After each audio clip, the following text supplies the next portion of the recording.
con discapacidad. Un servicio en nuestro país importantísimo para toda la población, para nuestros niños, para nuestros jóvenes y para nuestros adultos. Y por supuesto, para las personas con discapacidad, un derecho fundamental.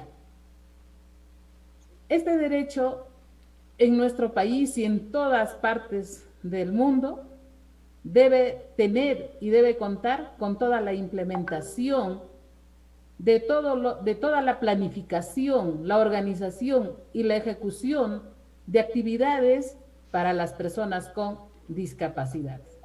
Nuestros niños y niñas, desde el momento que llegan a este mundo en condición de discapacidad, tienen el derecho a acceder a este servicio como un derecho. Por ello existen los programas de intervención temprana, donde a nuestros niños y niñas tienen que darles todas las herramientas para que sus condiciones mejoren y no empeoren y puedan acceder a una educación de equidad, de calidad, con igualdad de oportunidades y en igualdad de condiciones que los demás. Por ello también se han dictado los ajustes razonables, la adaptación de herramientas de los materiales pedagógicos para que los maestros y maestras pudieran tener en cuenta y poder acondicionar todas sus herramientas de trabajo y poder atender a nuestros niños y niñas con discapacidad. Que la educación para todos sea un derecho, que nuestros niños, que ahora, de acuerdo a las estadísticas que tenemos, más o menos del 10% acceden a la educación. Y eso es lo que nosotros no quisiéramos. Queremos que eso cambie. Queremos que más niños y niñas accedan a la educación. Pero también queremos que nuestros maestros se capaciten y reciban todas las herramientas para que no tengan la justificación de no atender a nuestros niños y niñas con discapacidad. Por ello, consideramos muy importante esta actividad.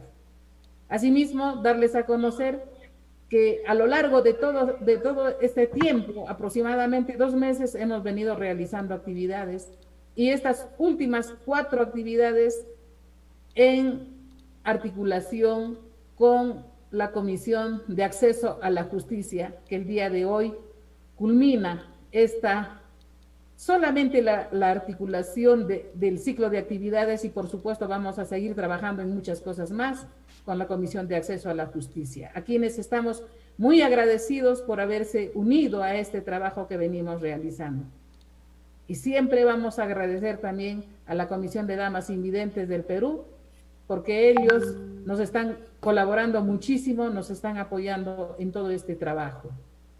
A la Municipalidad Provincial de Huamanga, igualmente por su compromiso y por todas las acciones que desarrolla por las personas con discapacidad. Dicho esto, queridos amigos, queridas amigas, siempre vamos a todo el público que nos está siguiendo por el Facebook y a quienes están en la plataforma, darle muchísimas gracias por estar con nosotros, por confiar en nosotros, por seguirnos y por querer contribuir con un granito de arena en el trabajo que realizamos.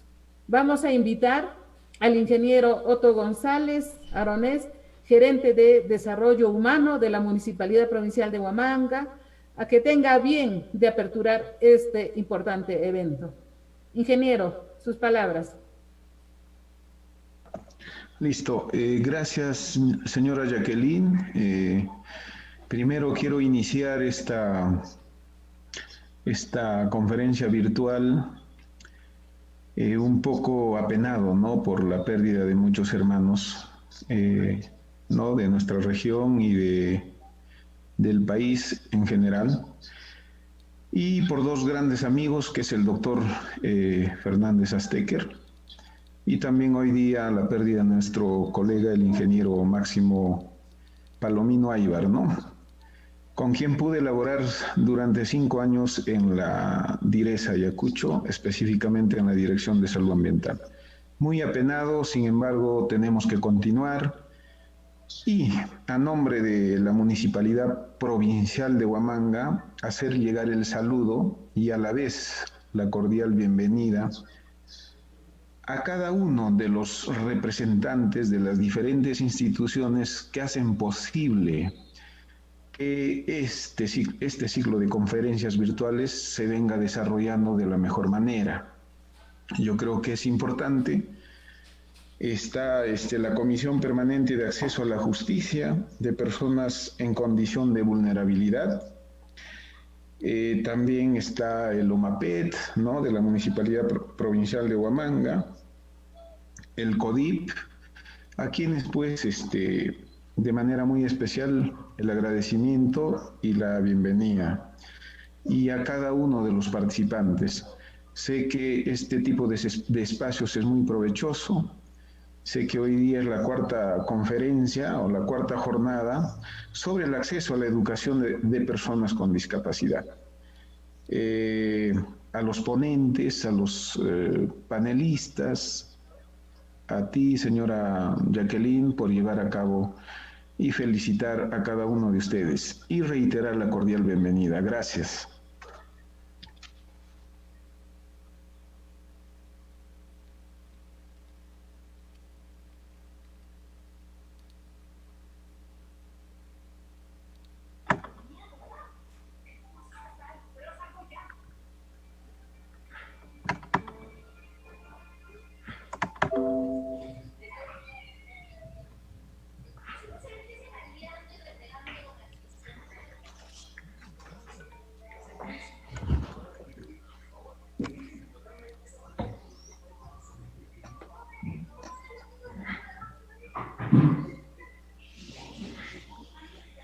Buenas tardes, Nancy López de la Defensa Pública de...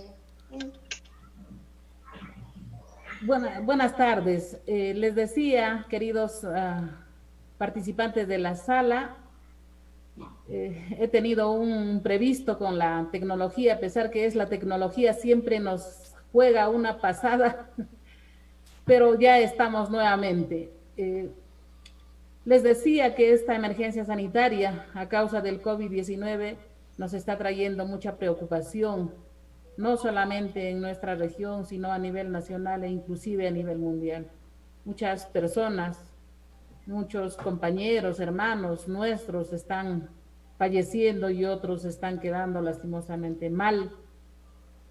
Y hay mucha gente que está contagiada. Solo nos queda decirles que desde acá que hay que cuidarnos mucho, hay que guardar la distancia y hay que tomar todas las precauciones necesarias para que no estemos en este mal, enfrentando pues a este mal, que ya el hospital en realidad ya ha colapsado. Me parece que ya no hay cabida para más, ¿no? En ese entendido, solo nos queda cuidarnos, mantener nuestra distancia y hacer todo lo posible por no contagiarnos con este virus invisible que no lo podemos ver. Pero como dice el ingeniero Otto, nuestro trabajo continúa, la vida continúa y hay que seguir adelante. Nuestra ponente ha tenido algún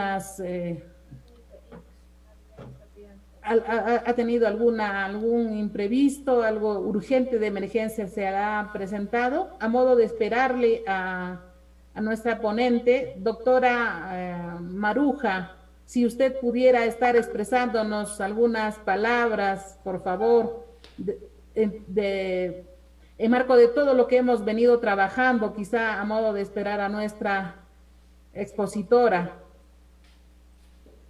Le agradecería mucho sus palabras. Bueno, sí, Jackie, sí, deben estar contactándose con nuestra expositora en estos momentos. Bueno, solo un poco para hacer un pequeño balance, ¿no?, de estas actividades en las que se ha sumado la Comisión de Acceso, ¿no? En la primera semana tratamos sobre acceso a la justicia de las personas con discapacidad, ¿no? Esencialmente se conversó sobre el protocolo, que era una norma muy importante que tiene que ser difundida, ¿no?, para que la conozcan los jueces, las juezas, pero también y sobre todo muy importante los justiciables, porque es hacia las personas con discapacidad que se dirige esta norma, ¿no? Para darles un mejor servicio. En ese sentido, se hablaba de que el protocolo reconoce unos estándares mínimos de actuación, ¿no? Y bueno, que el marco de la pandemia nos ha obligado a implementar otros mecanismos de atención, ¿no? En el marco de esta pandemia se ha distanciado. Esta atención judicial ya no puede ser presencial, ¿no? Entonces decíamos, en el protocolo tenemos unos estándares que son para un desarrollo normal de las actividades judiciales, pero ahora esta pandemia nos está obligando a utilizar las plataformas, ¿no? Antes nosotros hacíamos los eventos académicos directamente con el público, interactuábamos allí en vivo, pero ahora lo hacemos a través de las plataformas Zoom. Pues en la práctica judicial está ocurriendo eso, ¿no? Se está requiriendo que se presenten correos electrónicos, casillas electrónicas, para poder tramitar el proceso. Y se están creando las plataformas para comunicarse y hacer los pedidos necesarios a los jueces para hacer seguimiento a los procesos, ¿no? Entonces tenemos así la plataforma El Juez Te Escucha, en el cual uno puede ingresar, tanto la persona con discapacidad como sin discapacidad, y hacer el seguimiento de su proceso, ¿no? Otros mecanismos que se están implementando en las 35 cortes superiores es el endoso electrónico, ¿no? Por ejemplo, un alimentista antes tenía que concurrir al despacho a cobrar su depósito judicial, pero ahora, en el marco de esta pandemia, es imposible, es muy riesgoso el estar concurriendo a espacios públicos. Entonces, eso se hace a través del endoso electrónico. Por eso, cada justiciable tiene que comenzar a entrar a la página de su corte y a comenzar a utilizar los mecanismos virtuales que, como dice Jackie, a veces nos hacen una mala pasada o nos juegan un poco, uno no está tan acostumbrado a utilizar estos mecanismos. Eso es por un lado. Por otro lado, se ha desarrollado y se ha implementado los formatos que también podrían ser utilizados por cualquier justiciable, ¿no? Tenemos ahí que han sido promovidos por la Comisión de Acceso los formatos de alimentos y de filiación, al cual uno puede recurrir y hacer sus demandas de alimentos y de filiación. Asimismo, respecto a la capacidad jurídica de las personas, ¿no? Los formatos de apoyos y salvaguardias que también han sido promovidos y se han publicado durante este año. Es así que el Poder Judicial está tratando de atender la demanda del servicio judicial en el marco de esta pandemia. La verdad es que, como señalamos, es un nuevo reto, nos ha tomado por descuido, ¿no? Pero nos está forzando a asumir ese compromiso y a superar todas esas nuevas dificultades que se nos presentan. Por eso hablábamos en la segunda semana respecto al derecho a la información de las personas con discapacidad. Reanudando todas estas actividades, nosotros teníamos que todas las personas tenemos derecho a ser informadas, tenemos derecho a recibir comunicaciones, más aún de nuestros procesos judiciales. Entonces, ese es un derecho, y como decía nuestra amiga, nuestra expositora Elizabeth, que teníamos que permitir que las personas con discapacidad se informen de manera autónoma y directa, y ella, como buena comunicadora que es en redes sociales, como buena informadora que es, estaba dando consejos de cómo hacer accesible las comunicaciones. De eso trataba especialmente en la segunda semana, y cómo imponía ese deber a todas las instituciones públicas y privadas para hacer llegar esas comunicaciones, esa información a las personas con discapacidad. Y como decía que era un deber, ¿no? Por ejemplo, para que puedan ejercer sus derechos, ¿no? Como es el caso del acceso a la justicia, que tenemos la obligación de comunicar de manera accesible, en un lenguaje claro y sencillo, y de repente haciendo los ajustes de procedimiento, atendiendo a la diversidad de la persona. Entonces, esa era la obligación por parte del Poder Judicial, pero no solo es del Poder Judicial. Decía nuestra amiga Elizabeth que también permite cumplir obligaciones, y así teníamos que podíamos cumplir, pagar tributos o tramitar un pasaporte. Toda esa información se tiene que poner de manera accesible para que las personas con discapacidad puedan cumplir sus obligaciones y acceder a sus derechos de manera autónoma. Todo eso se ha desarrollado con mayor amplitud y precisión por nuestra amiga Elizabeth. Bueno, en la tercera sesión, y no menos importante por ello, se habló de la violencia de género por nuestra amiga Jenny López. Jenny López es una magistrada muy experimentada y bueno, que ella nos habló sobre la violencia de género y sobre los mecanismos que teníamos que acceder, cómo evitarla, cómo percibirla, cómo darnos cuenta, cuál era la causa de esa violencia. Y bueno, nuestra clase de hoy, a cargo de Rosario Galarza, quien me informan ya se encuentra en la sala y que va a ingresar para conversar con nosotros. Adelante, Claudia. Doctora Maruja, muchísimas gracias por hacernos un recordaris, un catarsis de todas estas 4 sesiones que hemos tenido a lo largo de estas últimas actividades. En verdad, todos los temas que hemos tocado muy importantes para la población con discapacidad y para toda la población en general. Yo le agradezco nuevamente, muchísimas gracias por su apoyo, por su colaboración, por ese entusiasmo de trabajar por este sector tan vulnerable. Amigas, amigos, dicho esto, vamos a dar inicio ya netamente a nuestra exposición. El día de hoy va a estar con nosotros la licenciada Rosario Patricia Galarza Mesa. Ella es persona con discapacidad visual, secretaria de Educación de la Unión Latinoamericana de Ciegos. El día de hoy va a exponer para todos nosotros la educación de las personas con discapacidad. Rosario, bienvenida. Bueno, ante todo, buenas tardes con todos y con todas. Realmente 1000 disculpas por la demora, pero tuve una cuestión de improviso. Salió una reunión de improviso y tuve que retirarme incluso antes para estar acá. Pero bueno, muy contenta de estar aquí, agradeciéndole a cada uno de ustedes, especialmente a Jacqueline Quicaño por haberme tomado en cuenta para este tema que es tan importante, sobre todo en estos tiempos, ¿no?, de pandemia que estamos viviendo.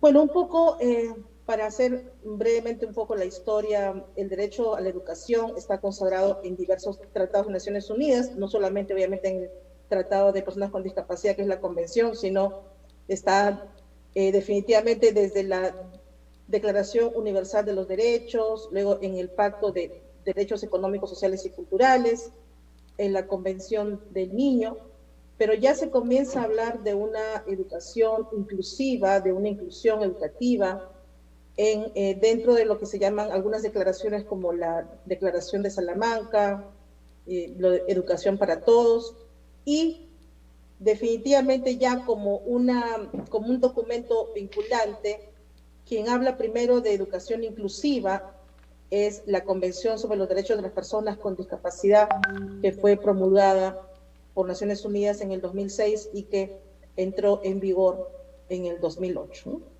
Entonces, han pasado, desde que la convención fue promulgada, han pasado 14 años y han pasado 12 años desde que entró en vigor.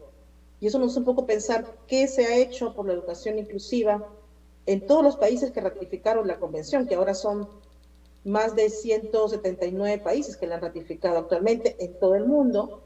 Y América Latina es la región que tiene más ratificaciones, porque toda América Latina la ha ratificado, y la parte del Caribe solamente hay, creo, 1 o 2 países que todavía faltan ratificar, pero básicamente en América Latina está ratificada la Convención Y yo creo que un poco la idea es esta educación, que es una educación que tiene que ser específicamente de calidad, que tiene que garantizar los derechos de las personas con discapacidad y que tiene que garantizar una igualdad de condiciones y una igualdad de oportunidades, ¿no? En este sentido, hablamos de esta educación que es un derecho, además, que permite poder asumir otros derechos, porque si con la educación nosotros vamos a poder acceder a un trabajo digno y a través de eso también vamos a poder acceder a poder tener entretenimiento y ocio, ¿no? Y entonces, definitivamente la educación es un derecho que nos permite acceder a otros.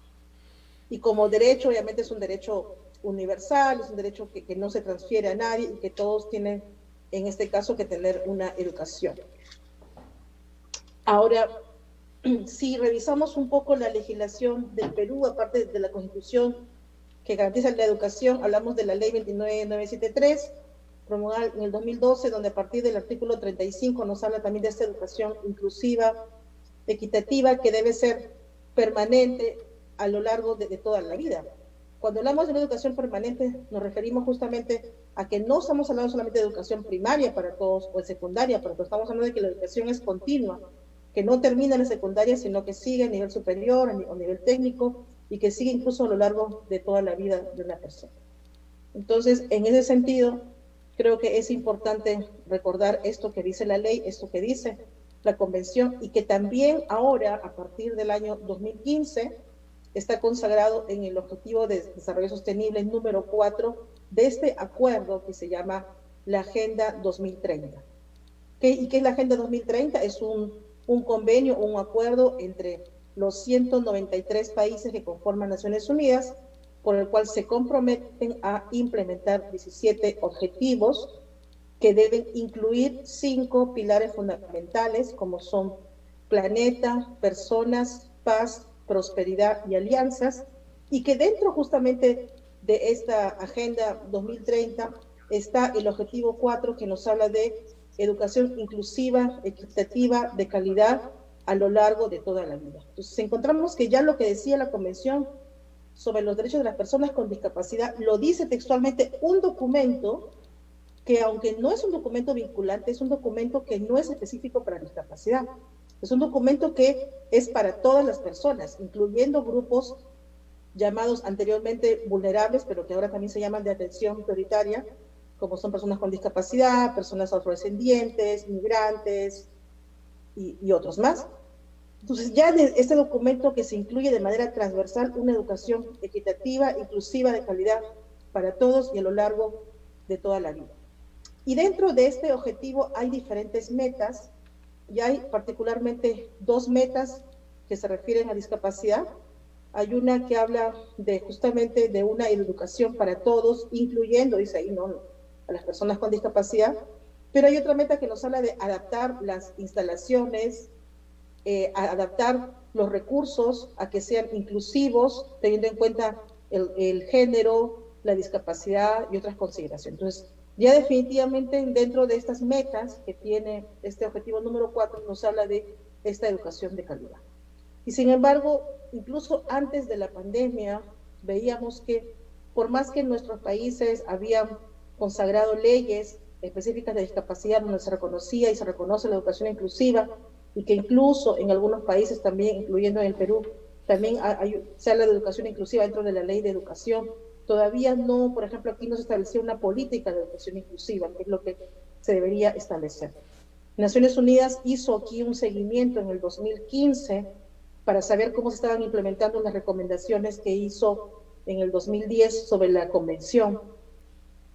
Y porque todos los países que ratifican la convención tienen que ser de alguna forma supervisados por el Comité de Naciones Unidas para saber cómo están implementando.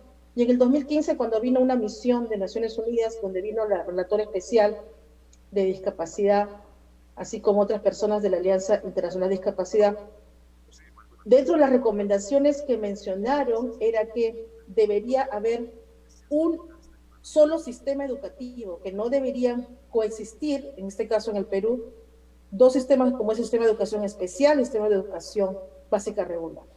¿Por qué? Porque de acuerdo a la convención, la educación es una sola y tiene que ser inclusiva para todos.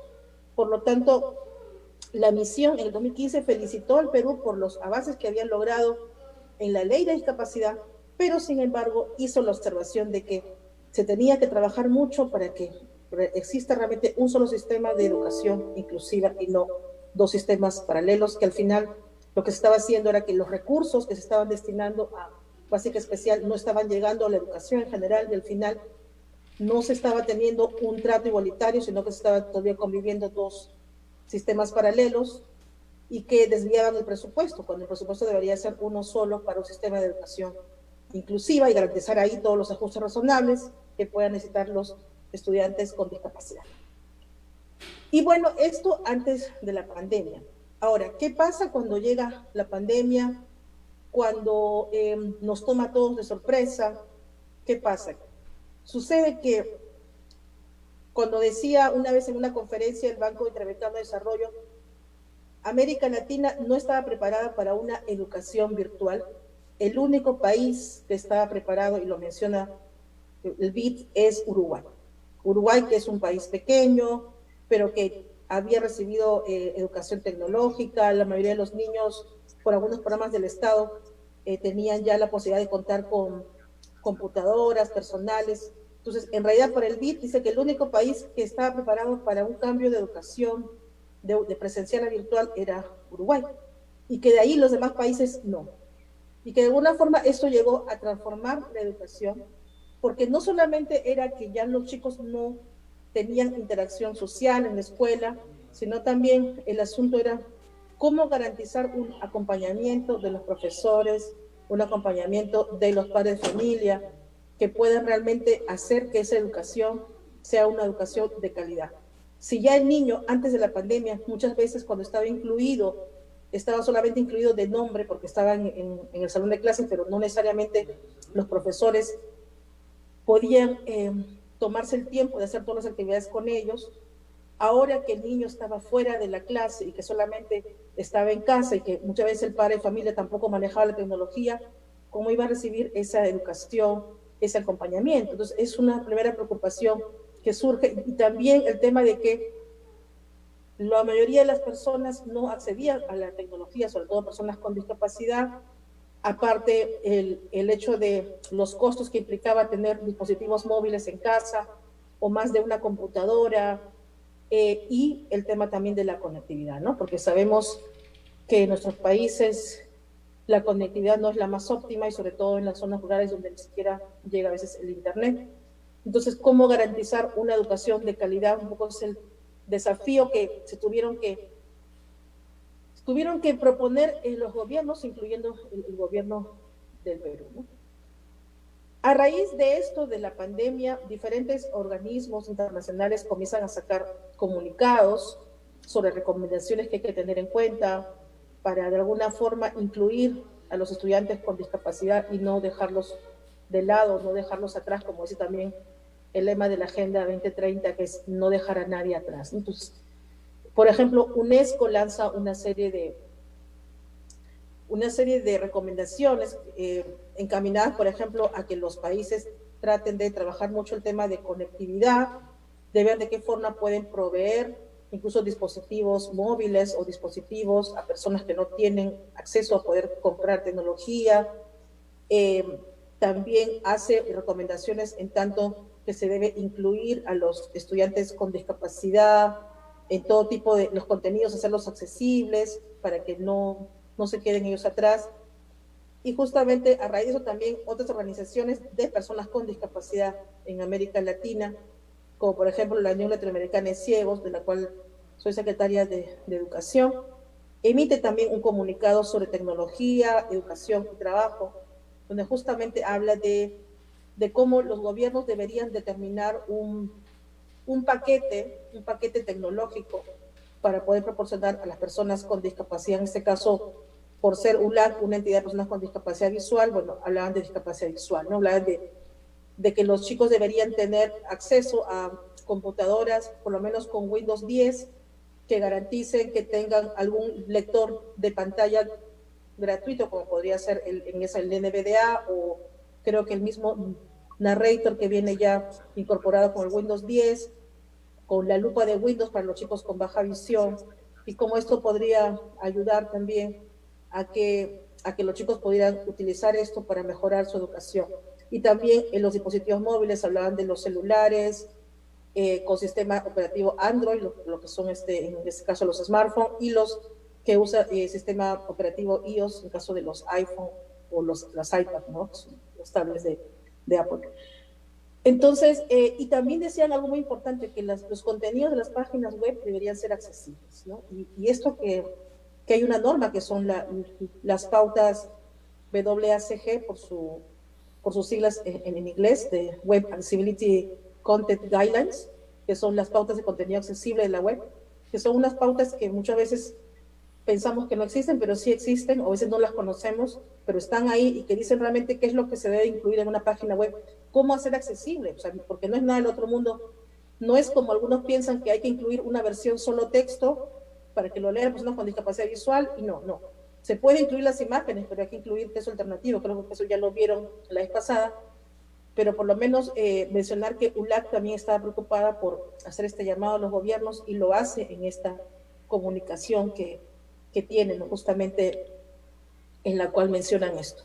Otra cosa que también menciona la Unión Latinoamericana de Ciegos, por ejemplo, es que si los contenidos a las personas que no tienen conectividad se den en radio y televisión, pero sobre todo en la parte de televisión, referidos a personas con discapacidad visual, hablan de que esos contenidos tienen que ser descriptivos, porque muchas personas con discapacidad visual, muchos chicos, muchos niños, se quedan sin recibir estos contenidos porque solamente el locutor dice, bueno, como ustedes ven aquí, y va haciendo en la pizarra o donde sea, mostrando en la pantalla, pero no describe, ¿no? Entonces, ULAC menciona un poco esa necesidad de que los contenidos sean comprensibles para personas que tienen discapacidad visual y que no pueden acceder a internet y tienen que usar la televisión como forma de aprendizaje.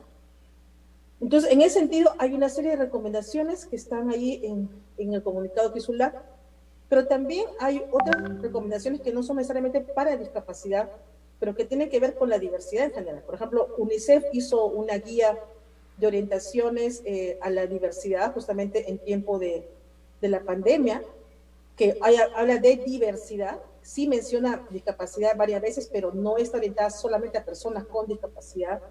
Y ahí justamente habla del uso del diseño universal de aprendizaje, ¿no? Habla de cómo utilizar diferentes formatos para contenidos, que los contenidos no todos se deben dar en un solo formato, se pueden dar en video, se puede dar en audio, se puede dar en figuras, en diferentes formatos, teniendo en cuenta también las diferentes formas de aprender de cada estudiante, porque cada estudiante tiene diferentes formas de aprender, independientemente de que tenga o no una discapacidad, el estudiante tiene una forma de aprendizaje diferente. Entonces, muchas veces pensamos, educación inclusiva es sinónimo de personas con discapacidad. No, educación inclusiva es atender la diversidad en general, y la diversidad es parte de la condición humana. Entonces, el hecho es, para poder ser educadores inclusivos, tenemos que valorar la diversidad. Qué importante es que los profesores comprendan que no es que van a hacer más trabajo porque ya no van a copiar en la pizarra, sino que van a ser creativos porque van a proporcionar otras formas de aprender y van a incluir a mucha más gente,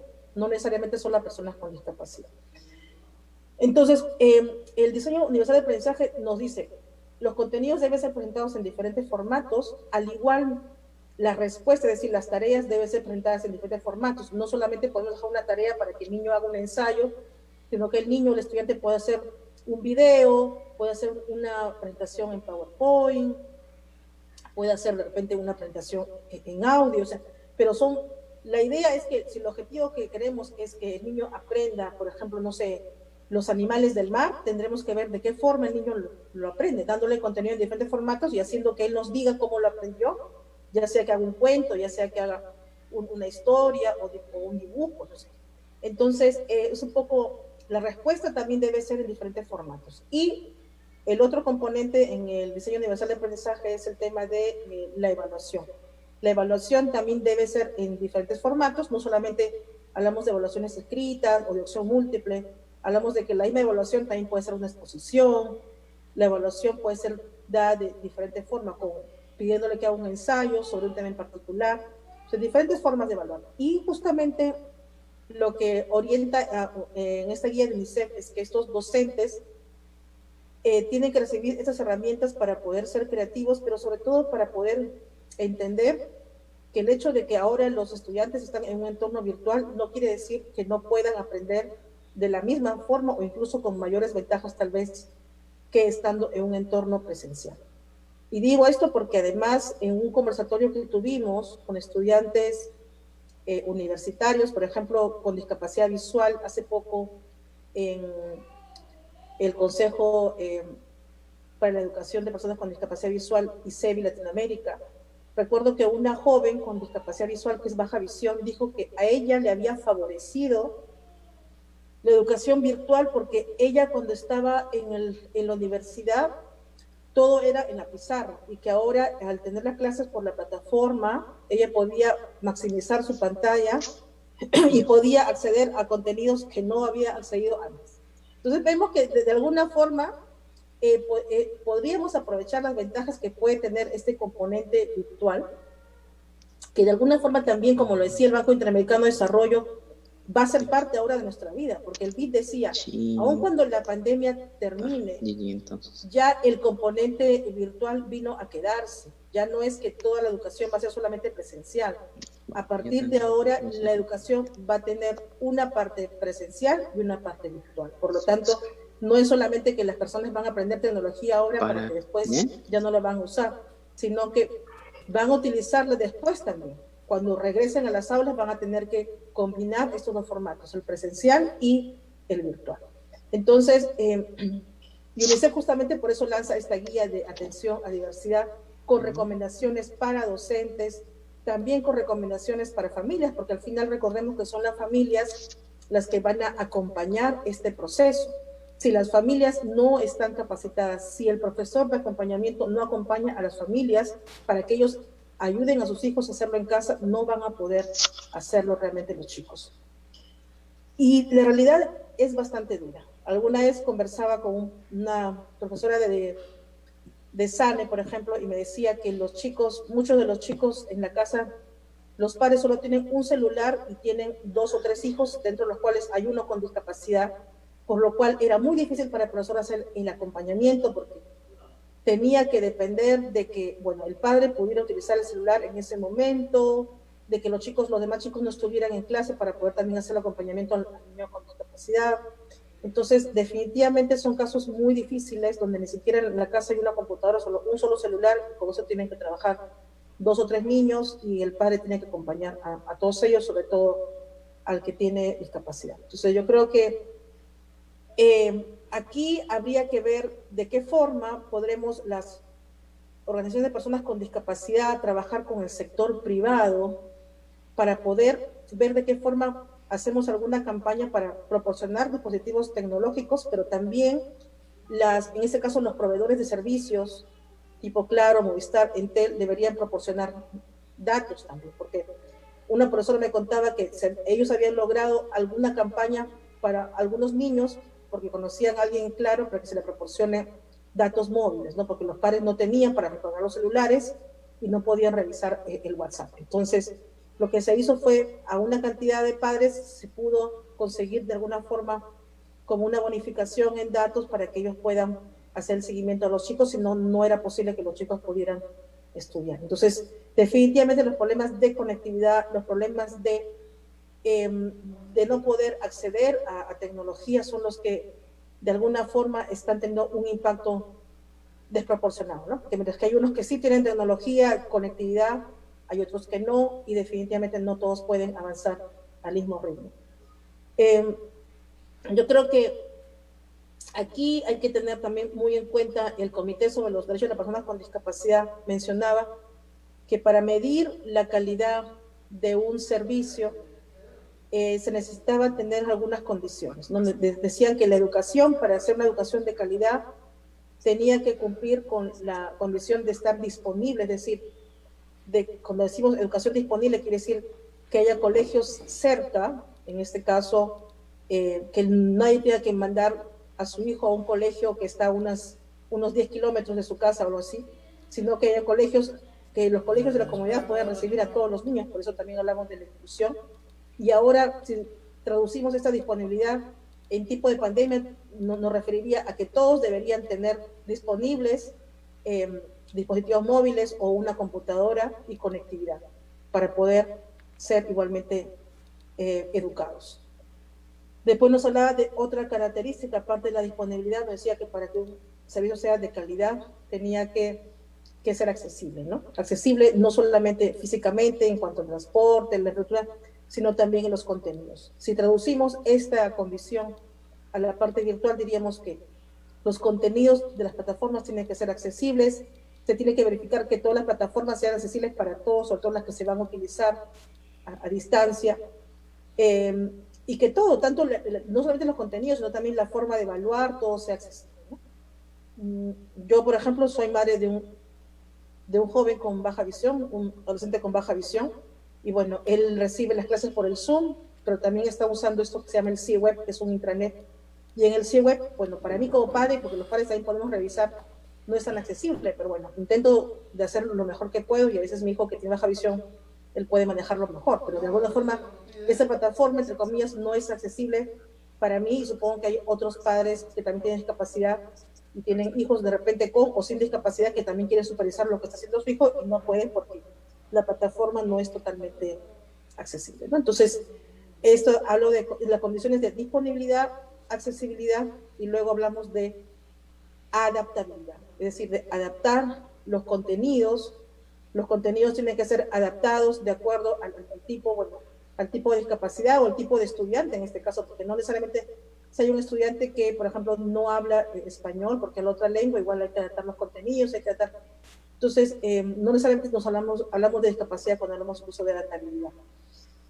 Y un poco traduciendo también eso a la parte virtual, es un poco adaptar, sería lo que es muy visual y sabemos que va a llegar a niños con discapacidad visual, o sea, lo que es muy audible y necesitamos lengua de señas, tenemos que adaptar ese contenido con lengua de señas para que pueda ser utilizado por estudiantes con discapacidad auditiva, y si es muy visual, adaptarlo con audiodescripción para estudiantes con discapacidad visual, o materiales, adaptarlos en fácil lectura para estudiantes con discapacidad intelectual o discapacidad psicosocial, o incluso la fácil lectura, como siempre digo, no debemos solamente relacionarla con discapacidad.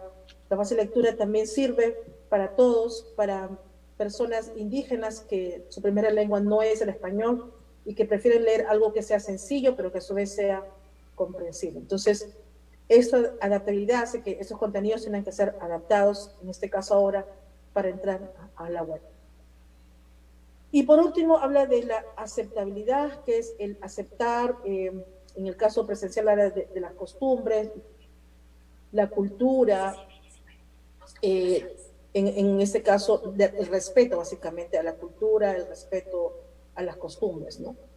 Bueno, y en este caso, tal vez en la parte virtual, bueno, de repente podríamos ver cómo sería la educación virtual en el caso de personas indígenas. De repente, si no tienen conectividad, tendría que hacer una educación a distancia a través de radio y televisión, pero tendría que priorizar obviamente aspectos de su cultura, aspectos de su comunidad que puedan ser más comprensibles. Entonces, nos hablan de estas 4 características que tiene que tener una educación para ser considerada de calidad: disponibilidad, estar disponible todo, es decir, acá tecnología y conectividad en el caso de virtual, habla de accesibilidad, adaptabilidad y aceptabilidad. Entonces, con estas características que no las dio necesariamente el Comité de Personas con Discapacidad, sino son características que las menciona ya un comentario, una observación del Pacto de Derechos Económicos, Sociales y Culturales, cuando habla justamente de la calidad de los servicios. Ellos mencionan estas características y son tomadas en cuenta, en este caso, por el Comité sobre los Derechos de las Personas con Discapacidad.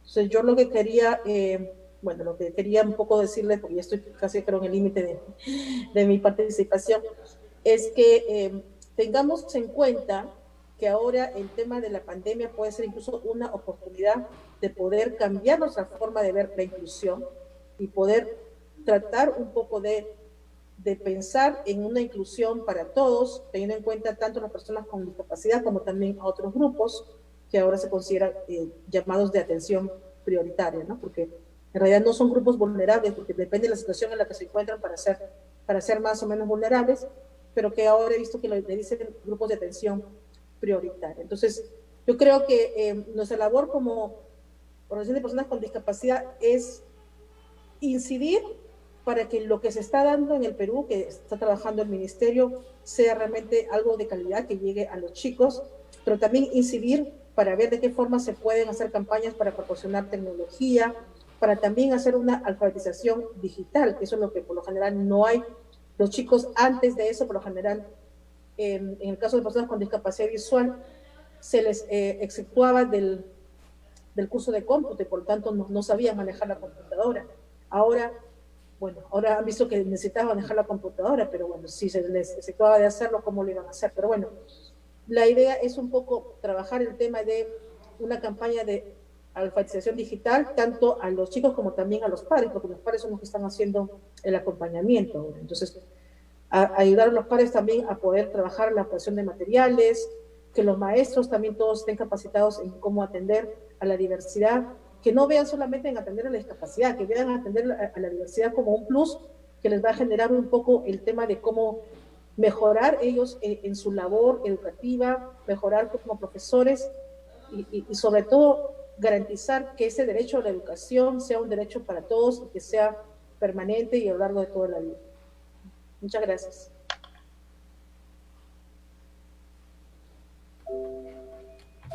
Rosario, muchísimas gracias por tu exposición. Has dado a conocer en realidad puntos muy importantes para la educación, en realidad de la diversidad, ¿no? De una educación de calidad, para que todos pudiéramos recibir una educación de calidad. Yo te agradezco nuevamente, Rosario, muchísimas gracias. Nosotros, como aquí hacemos a veces las cosas al revés, vamos a invertir debido a hace un momento, a las dificultades que hemos tenido con la tecnología, no hemos podido presentar tu trayectoria a Rosario. Nosotros consideramos importante, ahora lo vamos a presentar. Rosario les he dicho en la presentación, es una persona con discapacidad visual. Ella es licenciada en Ciencias de la Comunicación. Tiene estudios de maestría en Educación y Educación en Discapacidad. Estos estudios lo ha realizado en el extranjero. Estamos visualizando las diapositivas, ¿sí? Sí, estamos ahí visualizando las diapositivas, ¿no? Y además de estos estudios hechos con mención en educación en discapacidad, además ha estudiado en la Universidad de Buenos Aires, un diplomado en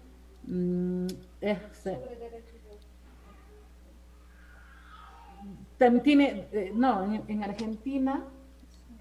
Un diplomado sobre derechos de las personas con discapacidad en la Universidad de Católica. Un diplomado sobre igualdad y no discriminación, es lo que he estudiado en Argentina. Tiene otro diplomado en derechos de personas con discapacidad en la Universidad de Católica. Y así tiene varios estudios. Se ha especializado mucho en el tema de discapacidad y derechos humanos, ¿no? Igualmente desde más o menos hace 12 años ella viene realizando conferencias en diversas partes de nuestro país, no solamente de nuestro país, sino a nivel del extranjero, en Latinoamérica, y va a otros países también a dar conferencias sobre discapacidad y sobre derechos humanos, sobre accesibilidad, sobre muchos temas importantes. Para nosotros, Rosario es una persona, un ejemplo a seguir. Mucho de lo que ella expone, muchas de las personas que estamos en contacto con ella, para nosotros es muy importante porque estamos siguiendo en realidad toda su enseñanza, ¿no? Todo su aprendizaje y toda la trayectoria que Rosario tiene Rosario, muchísimas gracias, te agradecemos profundamente por esta exposición y en verdad, disculpa el orden, pero nosotros no queríamos dejar de reconocer y dar a conocer tu trayectoria a la sala y a todo el público en general. Sí, no te preocupes, Jackie, no, para mí lo más importante es que de lo que les he podido compartir, por lo menos hayan comprendido algo, sobre todo el sentido de trabajar por la educación inclusiva. Entonces, o sea, que los títulos que pueda yo tener o no tener, o sea, eso finalmente no es lo importante, ¿no? Lo importante es dejar algo. Sí, muchas gracias, Rosario. Dicho esto, gracias. Queridos amigos, ya está también con nosotros la profesora Doris Valdivia, directora de la UGEL. Vamos a darle la bienvenida. Muchísimas gracias, licenciada Doris, por estar con nosotros. Estamos en la conferencia virtual sobre acceso a la educación de personas con discapacidad, un evento importante organizado por la Comisión Permanente de Acceso a la Justicia de Personas en Condición de Vulnerabilidad y Justicia en tu comunidad, la Comisión de Damas Invidentes del Perú y, por supuesto, la Municipalidad Provincial de Huamanga a través de la oficina de OMAPED. Después de la exposición de nuestra querida amiga Rosario, ahora vamos a invitar a la directora de la Unidad de Gestión Educativa Local, a la licenciada Doris Valdivia Santolaya, a que pudiera participar con sus comentarios respecto a la educación de personas con discapacidad. Licenciada Doris, bienvenida, sus palabras. Sí, muy buenas tardes, señora Jackie, y bueno, a todas las personas presentes en la sala y a la ponente que, bueno, nos ha ilustrado un panorama obviamente muy distante de lo que nosotros en la actualidad vivimos, que quizás como a pesar de ser un país donde supuestamente las leyes se dan para todos, las leyes están allí, tenemos una gran dificultad que no todos hacemos cumplir como tal. Tenemos nuestras limitaciones, ciertamente, y esto hace de que no podamos nosotros, pues, a plenitud ejercer. Pero también ver que desde el mismo Estado también hay un descuido en esto, ¿no? Bueno, yo como directora de la Unidad de Gestión Educativa Local de la provincia de Huamanga, voy a enfocar este tema desde la jurisdicción que me corresponde. Bueno, nosotros aproximadamente dentro de la UGEL Huamanga tenemos aproximadamente 1.200 instituciones educativas, de las cuales 864 son de carácter estatal. El resto pues corresponde a las instituciones privadas, ¿no? Educativas privadas. Y aproximadamente 5.000 maestros.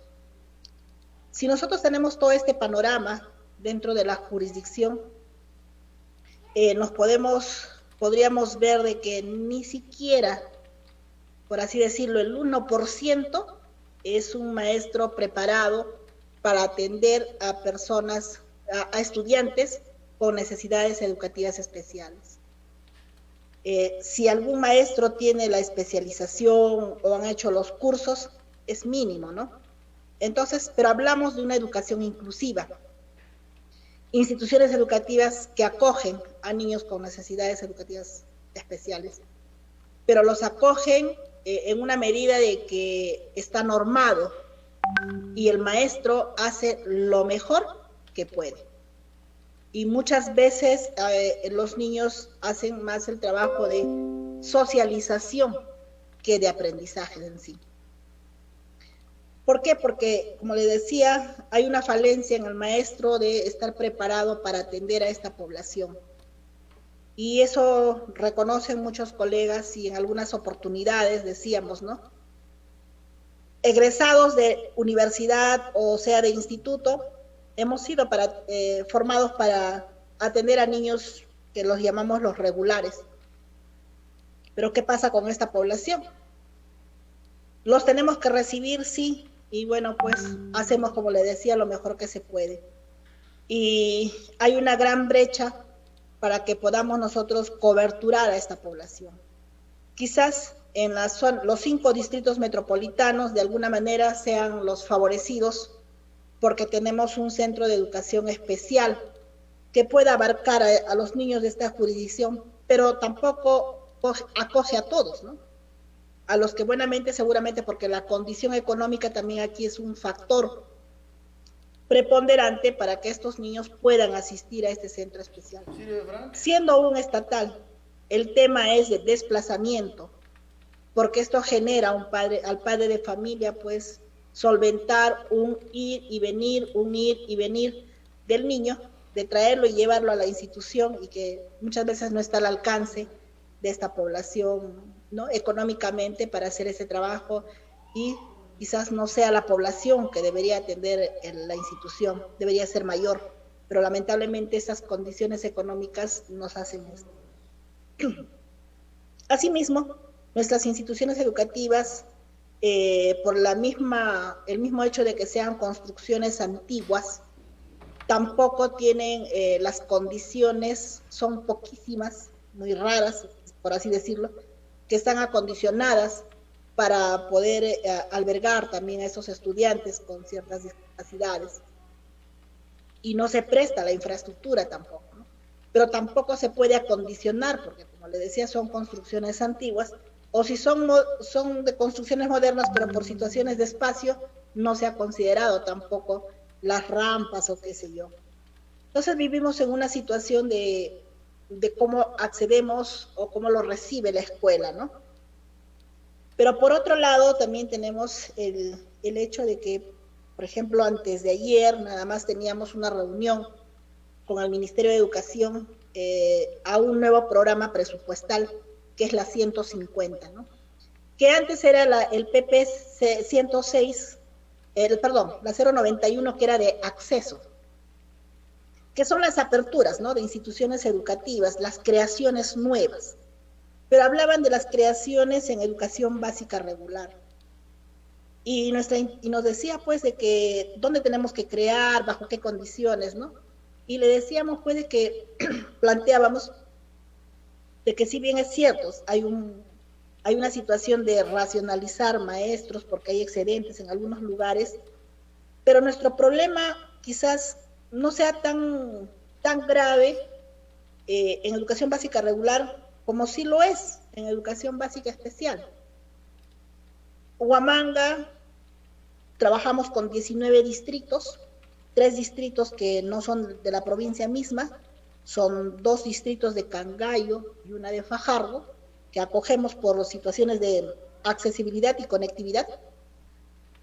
Y tenemos un solo centro de educación especial. Y decíamos, ¿no?, ¿en qué medida nosotros podemos, en vez de crear un inicial o crear una institución primaria o secundaria, por qué en la capital de un distrito, ¿no?, que más o menos podríamos hacer el estudio, porque hay que hacer un estudio para la creación, ¿por qué no abrir una institución educativa de educación básica especial? Porque esta es la población que está desatendida en la zona rural. Bueno, y simplemente el ministerio nos decía de que este plan del PP 150 solamente estaba enfocado en la educación básica regular. Entonces vemos cómo también desde el ministerio, pues, nos va, lejos de cerrar brechas, nos genera también esta brecha, ¿no?, de que no podemos coberturar, no podemos ir más allá. Y sabemos de que también nosotros podríamos quizás captar maestros, ¿no?, que tengan la formación, que pudieran ayudar en esas instituciones, pero lamentablemente desde el mismo ministerio pues se generan otras cosas y no se le toma la atención a la educación básica especial, que como ya lo manifestaba la ponente, en otros países la educación es universal, es para todos, y acá no se diferencia si es especial, regular, o también lo que tenemos alternativa, ¿no?, que es la educación de adultos. Cada uno maneja su margen de población.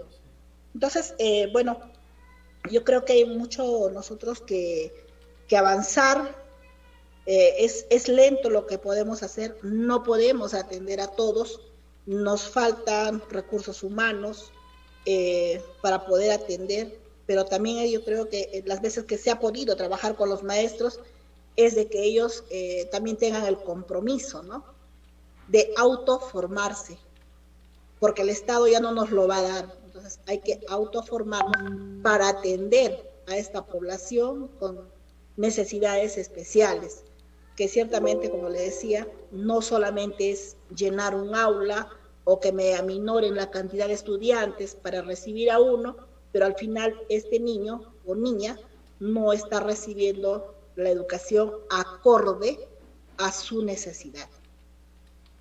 Asimismo, vemos de que también esta educación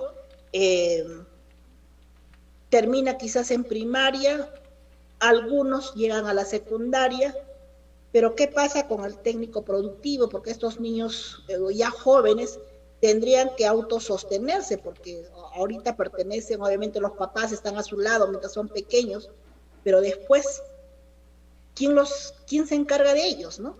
Entonces, a veces esta situación también se va acortando ahí. Bueno, yo creo, está invitada también la maestra del CEBE, ellos tienen algunos proyectos, pero también nosotros hemos tenido limitaciones en cuanto a la dotación de maestros para que puedan apoyar en la formación, ¿no?, de pequeños, pues, oficios a estos jóvenes y puedan autosostenerse después. Pero es un compromiso también de la educación técnica productiva. Si el profesor de educación básica regular no está preparado, también tenemos a maestros de la educación técnica productiva que tampoco están preparados para trabajar con esta población. Entonces es algo ya más de maestro, ¿no?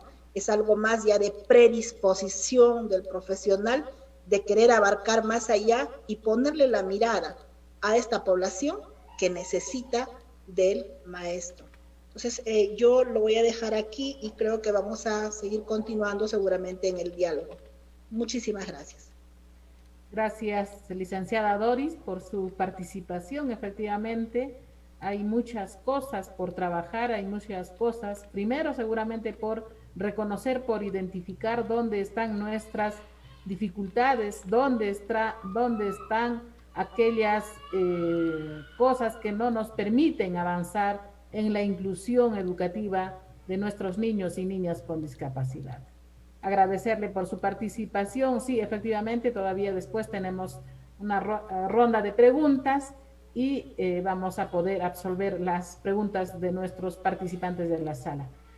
Seguidamente vamos a invitarle a la profesora Aide Claudio Torres, directora de la Escuela del Centro Educativo Básico Especial San Juan de Dios, quien también va a intervenir en esta actividad con sus comentarios con relación a la educación de las personas con discapacidad.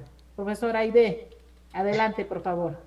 Bien, muchas gracias, señora Yaxita. Buenas tardes.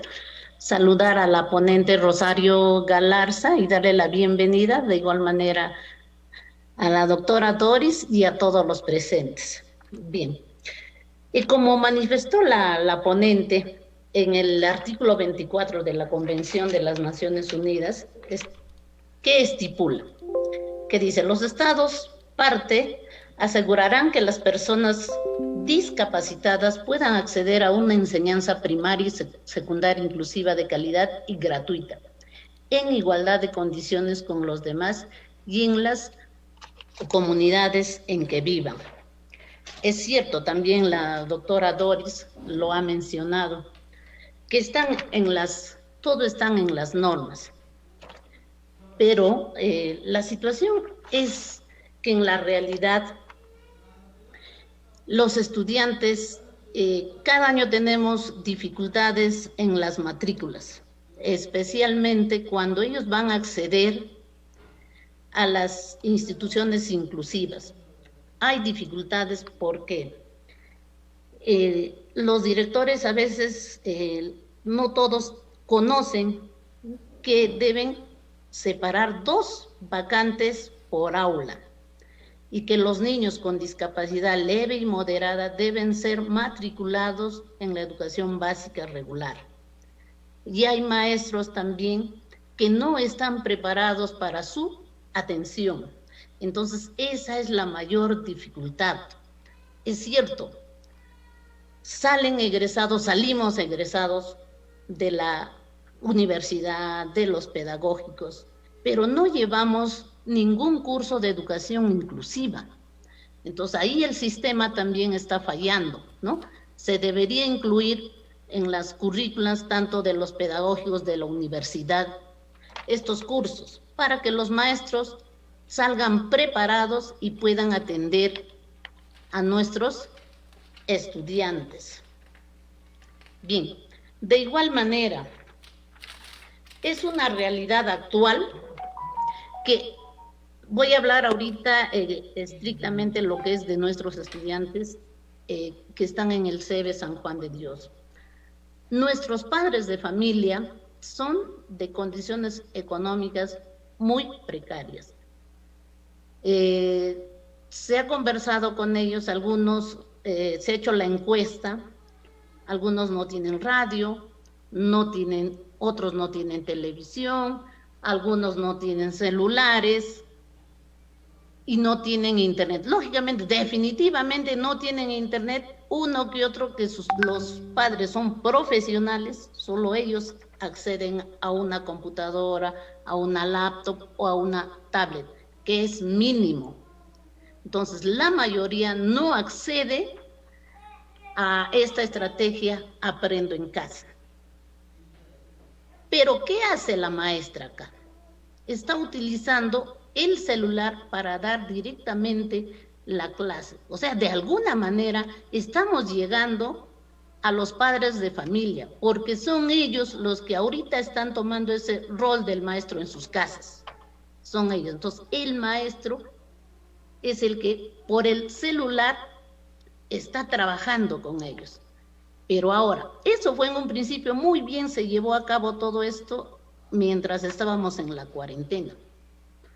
Terminó la cuarentena, ya el niño está abandonado. ¿Por qué? Porque el papá tiene que salir a conseguir dinero para alimentarlos. Algunos son albañiles, algunos trabajan en el mercado, algunos, son ambulantes, etc. Entonces, ¿qué es la dificultad actualmente ahora?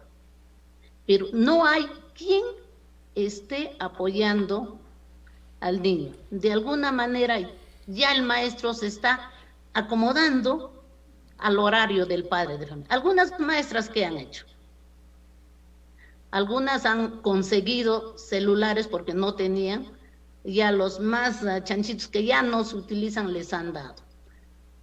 Entonces, de alguna manera, las maestras están trabajando, llevando esta estrategia de Aprendo en Casa. Ahora, la doctora Doris tiene razón cuando habla de los CEPROS. El año pasado hemos hecho convenios con todos los CEPROS, pero que hemos encontrado una realidad triste, que las directoras manifiestan que los padres de familia, esto es ya más de padres de familia, que ellos los llevan a sus niños a los CEPROS, pero solamente como para que los cuiden. Y las directoras decían, yo no necesito un estudiante para cuidar, necesito que el padre de familia traiga su material. Necesito que lo que se le pide traiga para que el niño trabaje, no para que venga y vea lo que hacemos. Entonces, esta es la realidad. ¿Por qué? La situación es que el padre de familia no acepta la discapacidad del niño. A pesar que se está trabajando, se está sensibilizando. ¿Por qué? Incluso algunas personas, ¿qué tenemos que hacer primero? Ver al niño como persona, no desde la discapacidad. Entonces, al ver desde la discapacidad, ya estamos viendo, nosotros le estamos poniendo las limitaciones. Entonces, esto parte desde la familia.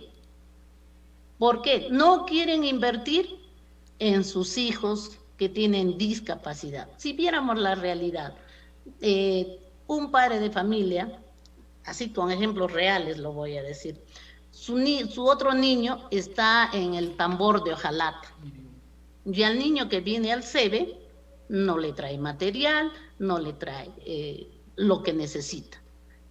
¿Por qué? Porque en el SEBE tenemos un presupuesto PP 106 que nos dan materiales. Eso repartimos, con eso trabajan las maestras, pero de todas maneras no es suficiente. Entonces, algo más se le pide al papá, no quiere invertir en sus hijos. Entonces, también parte de nosotros como sociedad. O sea, no estamos haciendo que nuestros hijos o los estudiantes participen activamente en la sociedad. Y eso desde dónde va a partir es de la institución de la familia. También, como no acceden nuestros estudiantes, nuestros padres de familia, no tienen, por decir, un teléfono móvil, un celular, entonces ya algunos de ellos ya dejan de lado, entonces ya no quieren escuchar la radio, no quieren implementar. Entonces es toda una realidad que se vive en la institución. Y ahora no sé, creo que no está considerado también los estudiantes con discapacidad para acceder a una tablet o una laptop que el Minedu iba a promover, creo que está promoviendo o está en camino, no lo sé, creo que la doctora Doris sabe más sobre esto, pero que yo sepa todavía no está considerado los niños de los CEBES y tampoco en la ciudad no están considerados. Tenemos, si bien es cierto, estudiantes incluidos, y ya lo dijo la doctora Doris o la ponente Rosario, de que hay familias que solo tienen también un celular y tienen varios hijos. Entonces, todas esas dificultades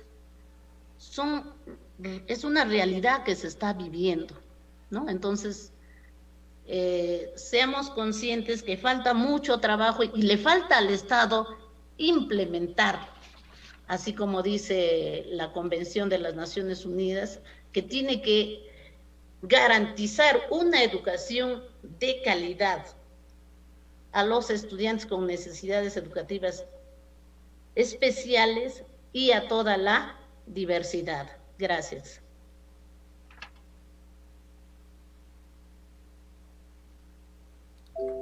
Gracias, profesora. Profesora Aide, muchísimas gracias Sí. por su participación. Repetimos, nuevamente hay mucho que trabajar. Hay muchas cosas que tenemos que hacer por nuestros niños con discapacidad. En realidad, en el sector educación, a quienes le corresponde, de acuerdo a la Ley General de la Persona con Discapacidad, de acuerdo inclusive a la Constitución Política del Estado, trabajar en materia de educación es al Ministerio de Educación y a quienes hacen sus veces, ¿no? En los gobiernos regionales y locales, ¿no? Al gobierno regional, toda la responsabilidad para trabajar en materia de educación a través de la Dirección Regional de Educación y a su vez en las unidades de gestión educativa local. Hay mucho que trabajar y es cierto, desde el Estado tenemos que exigir que se impulsen muchas acciones en beneficio de las personas con discapacidad. Sin embargo, desde nuestros espacios también tenemos que hacer todo lo posible para que esta educación se efectivice y que nuestros niños y niñas tengan una educación de calidad, una educación adecuada, una educación inclusiva, que no solamente vayan a las escuelas, a los colegios, a estar en una silla, a estar en un asiento, sino a recibir una verdadera educación, lenta pero segura, que poco a poco les cambie en su concepción, en su forma de pensar, en su aprendizaje, eso va a ser así, porque obviamente los niños con discapacidad, muchos de los niños con discapacidad no tienen las mismas condiciones intelectuales como otros niños, ¿no? Pero todos nuestros niños son niños. ¿Cómo sería esto? Para poder referirnos a nuestros niños, los términos correctos, también creo, maestras y maestros, tenemos que ir aprendiendo a utilizar. No tenemos niños regulares y niños irregulares, tenemos niños con discapacidad y tenemos niños sin discapacidad, ¿no? Entonces, que estos espacios también nos sirvan para ir aprendiendo, para ir tomando en cuenta cuáles son las terminologías para dirigirnos a nuestros niños y niñas o a todas las personas en general, ¿no? Primero como persona y por su nombre, ¿no? Yo creo que la forma más correcta para ir dirigiéndonos a toda la población. Seguidamente vamos a invitarle a la Defensoría del Pueblo en la persona de la doctora Margot Aucasime, quien ha venido en representación de la Defensoría del Pueblo para poder intervenir y dar sus apreciaciones y comentarios con relación al tema que el día de hoy nos ha reunido. Doctora Margot, adelante. Gracias, muy buenas tardes con todos. Haciendo un aporte más a lo que es educación inclusiva, nuestra oficina hemos venido realizando supervisiones respecto a este tema, ¿no? Los cuales el año pasado, este año, y bueno, dando unos aportes hay que ponernos en dos contextos a la fecha, ¿verdad? Uno, la educación antes de y después de, ¿cierto? En este tema es muy importante tener en cuenta, cuando hablamos de educación inclusiva, ¿a qué nos estamos refiriendo?